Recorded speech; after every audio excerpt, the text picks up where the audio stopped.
Well, good afternoon, Rotary District 7770, and welcome to Conversations with Rotary Action People for Wednesday, November 4th. My name is Donald Hovis, your host from the Chicora Rotary Club in Myrtle Beach. We're pleased to be joined by our guest speaker today, talking about mental health recovery, Lloyd Hale. Lloyd, we look forward to your presentation in just a few minutes. I'll go over some announcements, and then I'll turn it over to you. We've got some great questions for you, so we're excited to have you with us. Thanks for having me. As I said, today is November 4th. Today is also National Candy Day.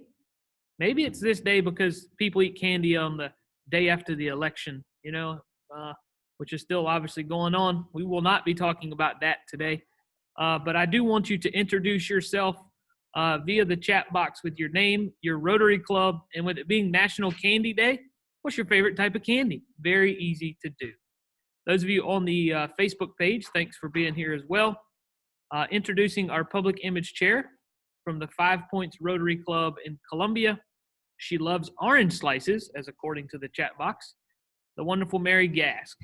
Good afternoon, Mary. Thanks for being here. All right, Lloyd. So tell us first a little bit about yourself.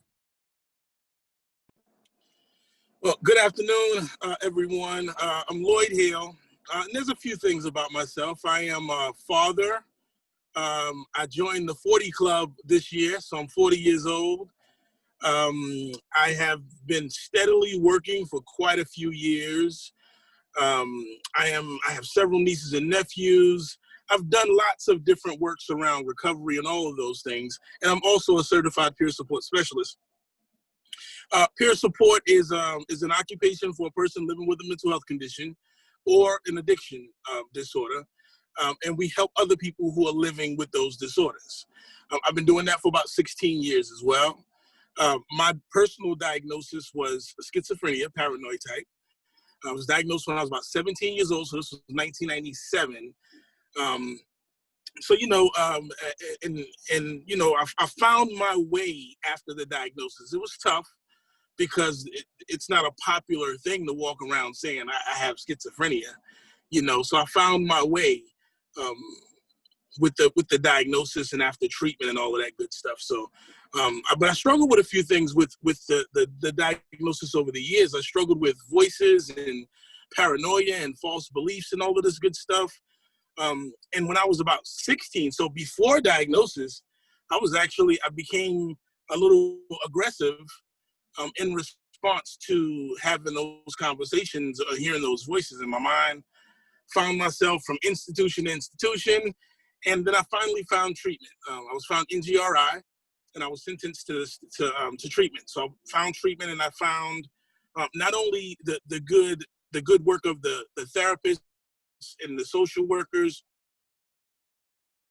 people who were just living and reaching out to help each other. So in a nutshell, that's kind of a small piece of who I am, Lloyd Hale. That's a neat story. Can you tell us about your recovery? That happened a while ago, but can you tell us about your recovery? Yes. So recovery is an idea. I look at it as though it's ongoing. That I'm still in recovery, but I'm doing very well in recovery. So it may appear as though I've recovered, but there are so many different things that I still have to do today to take care of myself. My recovery, I'd like to say that I begin to take recovery seriously while in the hospital, because this is a place where there wasn't as many distractions, and it was more, for lack of a better term, normal for us to discuss our mental health issues in the hospital. So finding the right medication was a challenge. For instance, let me give you a couple of examples of how recovery began to take shape in my life. I was taking a medication for my diagnosis, and some of the symptoms of the medication caused heavy drooling, and it caused me to be extremely drowsy. And what happened is when I would go to sleep, I would begin to choke on this drool. I would choke on it. I'd wake up every night choking. And my roommates were familiar with it. I'm in the hospital. My roommates were familiar with it. So they would see me choking, and they would push the trash can next to my bed, stuff like that. And it just became, I felt dangerous. Even after that, I would just be sitting in like the day room watching television, and I'd be drooling on myself because the saliva, some of the side effects, the saliva buildup was uncontrollable, and I would drool all over myself. And I'm thinking to myself, I'm 19 years old. I should have more energy, number one. And this drooling is just, number one, it's embarrassing because there would be this big pool of drool. It's embarrassing. And also it's dangerous because I'm choking on it while I'm sleeping at night. So I'm thinking to myself, I need to bring this to the attention of my psychiatrist to see what needs to happen. So just getting involved in the process has helped me tremendously in my recovery. Talking with my doctor and saying, hey, this is what's going on and it's scaring me. What can we do about it? And as a result of that, we begin to adjust things in a way that allowed me to get good sleep, but also it didn't disturb my sleep by choking on the saliva, or it wasn't so embarrassing by drooling all over myself. So those were things that I started to implement in my recovery. Just having those conversations that seem to be hard because in one ear I have relatives saying, "Just do what they say do, Lloyd. Don't ask any questions. Just do what they say do," meaning the psychiatrists and the hospital staff. And then on my end, where I'm having to live this day to day, I'm thinking, well, I need to at least let them know what's happening so we can figure out a plan moving forward. So that a lot of that happened in my recovery, just learning to be less afraid to speak up about not making things up, but just the honest truth about what's happening with my treatment, what's happening with my symptoms, what's happening in my social life. It's been a good road of just being honest about what's physically going on right now. Thank you for that. Thank you for talking about this topic. We do have that already posted in the chat boxes. Thank you for speaking on this topic. Those of you that just were coming into the Zoom room here, we're introducing ourselves in the chat box with your name, your Rotary Club, and your favorite candy since today is National Candy Day. And there's been about 8 or 9 folks that have posted their favorite candy, and I'm actually amazed that one person has not said Reese Cups yet. Like, what is going on here, Rotary? What is going on? Nobody likes Reese Cups? That's like the most popular candy in the world, and we have 9 people, and we haven't had it said yet. So maybe the next person that posts will post Reese Cups. So, Lloyd, what's your favorite candy? I was hoping you asked me that question. Chico Stick is my favorite candy, the Chico Stick. I don't know that I've ever heard of it. Maybe I've seen it before, but what is it exactly? It's like in a clear wrapper, and it's like an orange color, and it has brown sprinkles. Looks like it's brown sprinkles all through it, but it's a hard candy. It's probably about this long inside of a little wrapper. I've eaten them growing up. They used to be like a penny or 2 pennies in the store when I was younger. So Chico Stick is my favorite. Chico Stick. All right. Broaden my horizons for sure. So talk to us about peer support and your work with SC Share. Absolutely. So peer support is it's not even new to South Carolina. Over the years working with the department, I remember always saying, peer support is fairly new to South Carolina, but now it's got some age to it now in South Carolina. Peer support became more prevalent in South Carolina back in 2003. The South Carolina Department of Mental Health modeled its peer support program after the peer support program in Georgia, which was the pilot state. And then and the mental health center started hiring peer support specialists, people with lived experience, to help the treatment process of people with living in their recovery. So using our personal experience, using treatment and using training and personal experience to help guide people towards a healthier and safer recovery. A cool thing about South Carolina Share is when I became just before I became a certified peer support specialist, I was actually still in the hospital.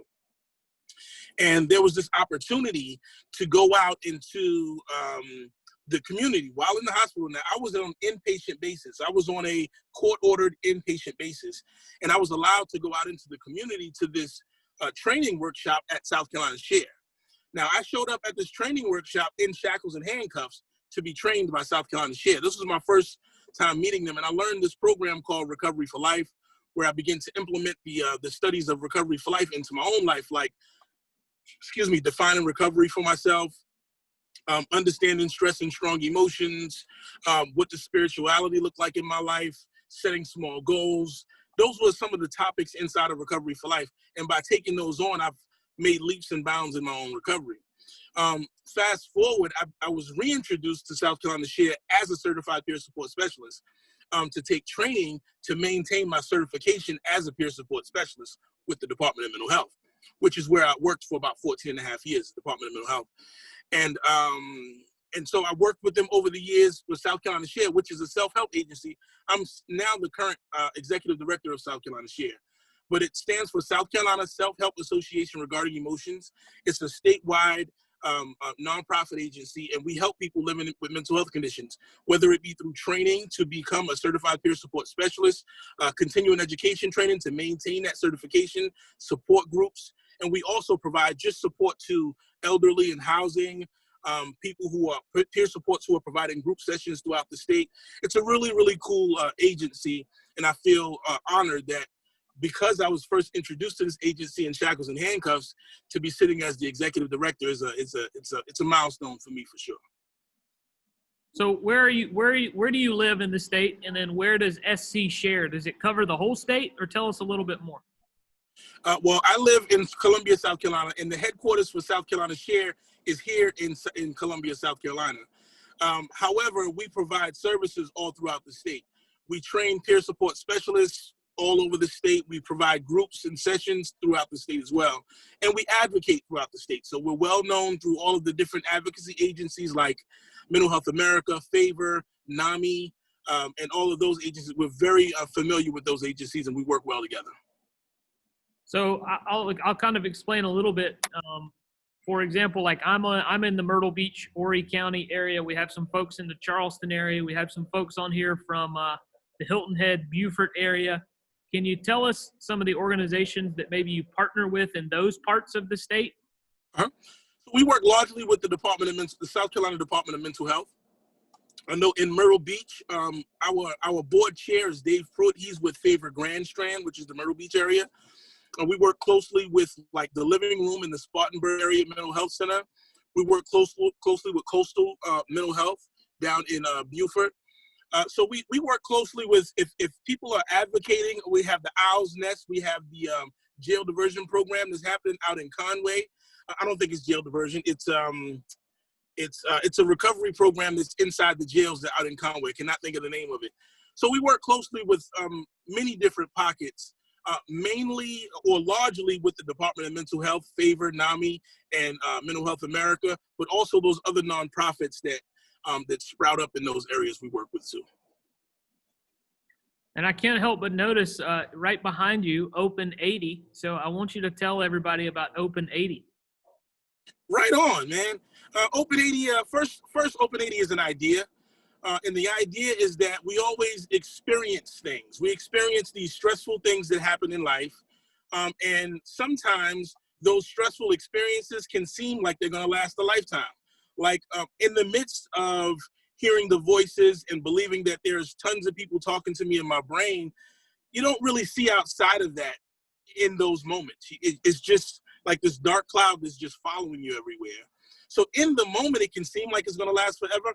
Open 80 is about finding those channels to escape that belief that it's going to last forever. So whether it be learning to go for walks on a regular basis, or breathing techniques, or reading or writing, whatever it is that's going to help us, for lack of a better words, distract ourselves from those experiences, Open 80 is about that.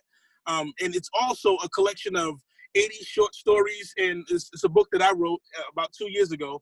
It's a collection of 80 quotes and short stories, and it's just to be that one thing or a tool that we use to pull ourselves into a healthier space. Now, reading may not be everyone's thing, so it's just a tool. Like with the Wellness Recovery Action Plan, they talk a lot about having a wellness toolbox. And the wellness, this is something that we can place inside of our toolbox as a tool, not the tool.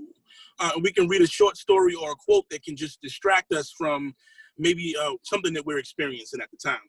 The book I saw one of the comments pop up, but the book can be purchased at www.open80.com. It's all spelled out one word. And you can find the book there and other different things like T-shirts and water bottles and stuff like that as well. So that's Open 80 in a nutshell.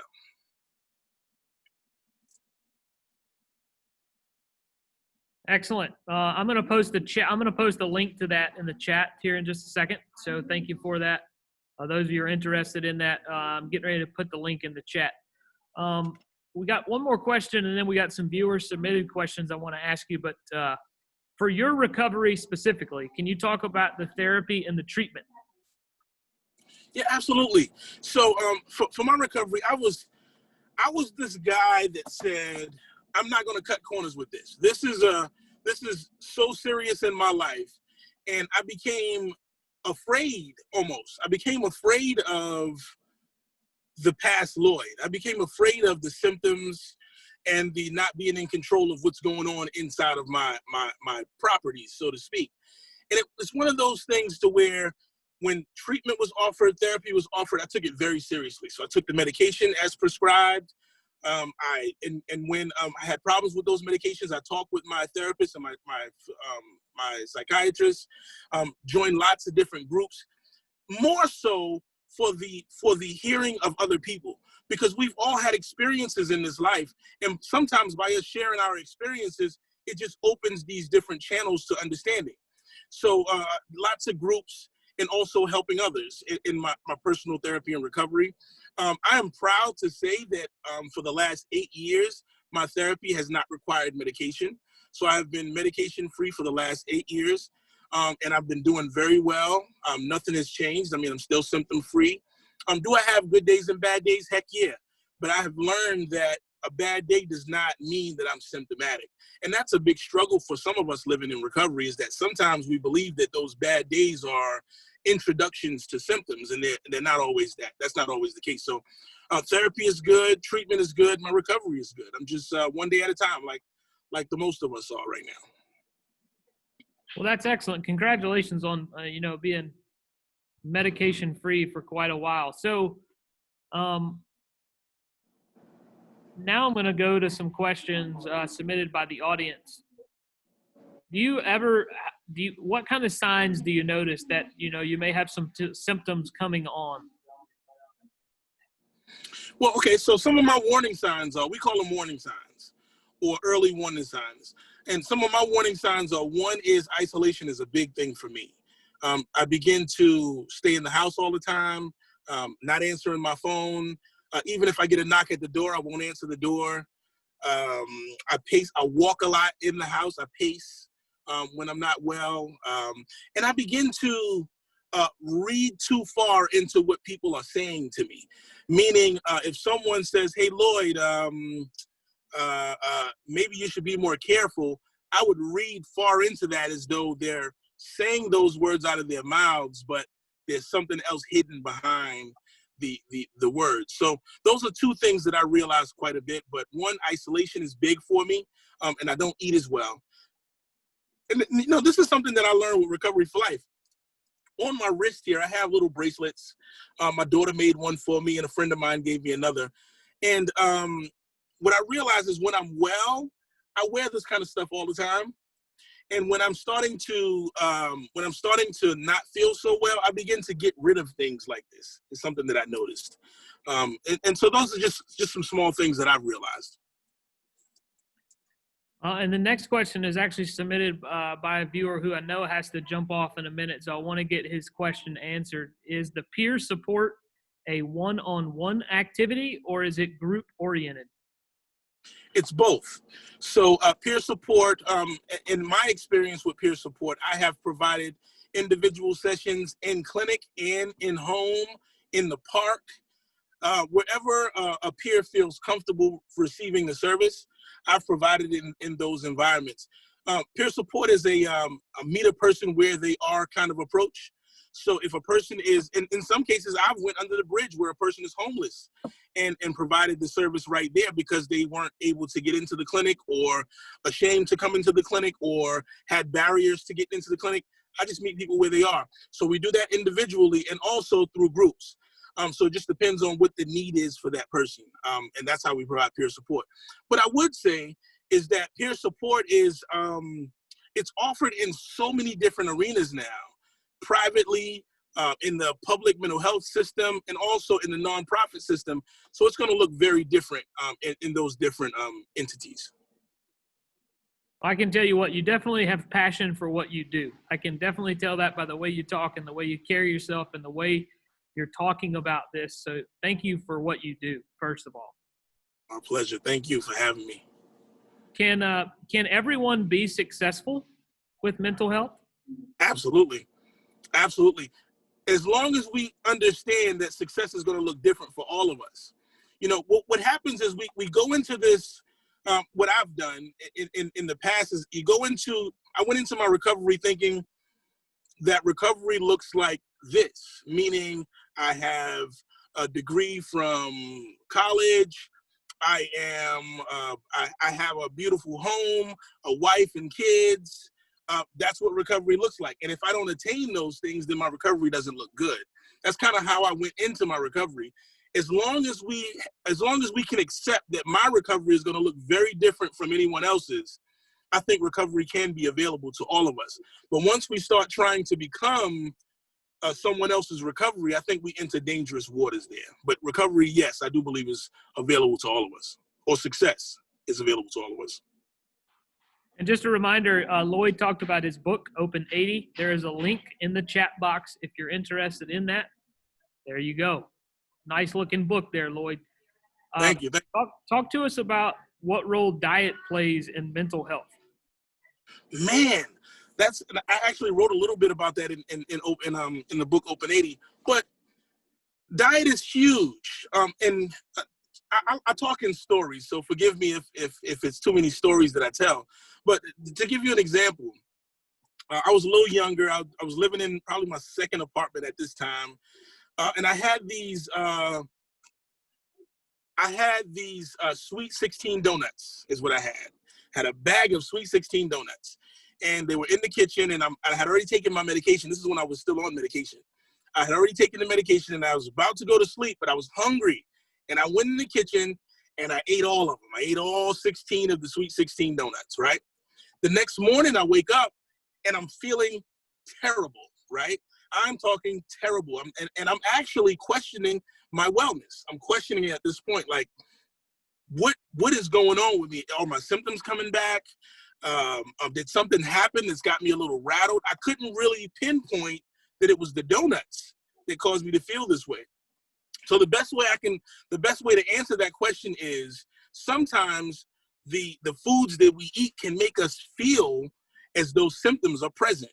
So if we're not careful with our water intake, if we're not careful with our fruits and vegetables even, or portion sizes, if we're not careful, we can be experiencing some symptoms of high blood pressure or hypertension or something, and we can think that it's a product of the schizophrenia or diagnosis of mental health condition. So that's why I've learned to be very careful, is because the type of foods that we eat can lend quite a bit towards recovery, or it can lend quite a bit to our illness. And tell us again what SC Share stands for again. SC Share stands for South Carolina Self-Help Association Regarding Emotions. Thank you. Been around since South Carolina Share has been around since about 1985, actually. Do you ever go into schools and talk with students? Absolutely. I've partnered quite a bit with NAMI, which stands for the National Alliance on Mental Illness. And they have several programs, one being Ending the Silence and another being In Our Own Voice, where we share our recovery story in a way that is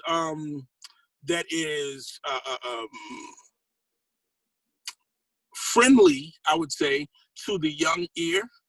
So it's not a story. We share our story in a way that's not going to traumatize our audience, and that's something that I really love about NAMI. So I've been doing that for quite a few years, going into the schools through NAMI, using Ending the Silence and In Our Own Voice. And speaking of NAMI, if you're on here and you're wondering, I think I've heard that before. We did have Bill Lindsay on from NAMI on a previous CWRAP. You can go to YouTube and find that video.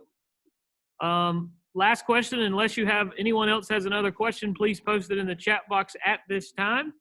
What is the relationship between mental illness and homelessness in South Carolina?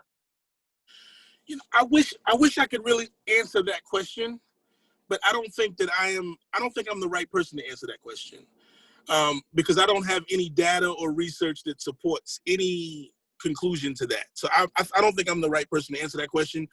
Do I believe that there is some connection in some cases? Possibly, but I don't think I'm the right person to answer that question. And last thing for you, are we able to share, if anyone wants your contact information, are we able to share that information? Absolutely. I mean, Open80, if you Google Open80 or Gmail it or something like that, you'll find me every time. Thank you. We did get a comment there. You are a great speaker. I agree. Once again, love your passion. Great job.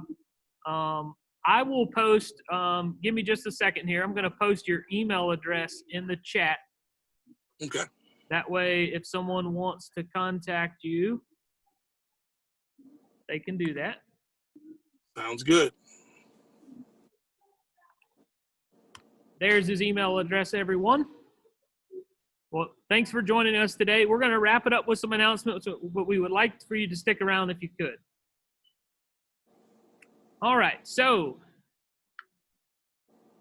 today, November 4th, I told you earlier, was National Candy Day, but I want someone to tell me exactly what this is. So it's National Chicken Lady Day. What is a chicken lady? I have no idea. I'm only reading what I'm seeing. And then it's also National Stress Awareness Day. So National Stress Awareness Day with National Candy Day. I think candy may help the stress awareness. How about that? Some announcements. I just received earlier, about 10:30, there is a foundation seminar coming up in 6 days. This is Tuesday, November 10th at 5 o'clock on Zoom. Our foundation chair for our district, Paula Matthews, I believe, sent this out to everybody. You're going to hear from past District Governor Juan Simon about district involvement in Peru. Also, Dr. Tracy Cooper will report on district grants to provide fresh vegetables through an urban gardening project in Colombia. And then Nancy Barbie, the Regional Rotary Foundation coordinator, will also be on that Zoom call as well. Once again, that's Tuesday, November 10th, 5 o'clock via Zoom. If you don't remember this, you can also find this information on the front page, on the calendar within DACDB. On Friday, I'm excited, guys. I'm really excited to tell you who our speaker is on Friday. She's on here with us today, but she's going to talk to us about the wonderful Paul Allen 10-star Rotarian program. Mary Gask will be our speaker on Friday. Bear with us. She's a little nervous, but she's going to do a fantastic job, Mary. You will do. If you can learn anything from Lloyd, just bring passion, and you got it all day long. All right? So we look forward to your presentation on Friday, Mary. All right, guys. No other questions I see here for Lloyd, so I will end this today with the Rotary four-way test. Of the things we think, say, or do, is it the truth? Is it fair to all concerned? Will it build goodwill and better friendships? Will it be beneficial to all concerned? Have a wonderful Wednesday. Enjoy the beautiful weather. I'm telling you what, it's going to be about 70 degrees here today. Get out and enjoy it. Eat some candy. Stress Awareness Day. And we'll see you back on Friday at 11 o'clock for the next conversations with Rotary Action People. Take care. That's a wrap.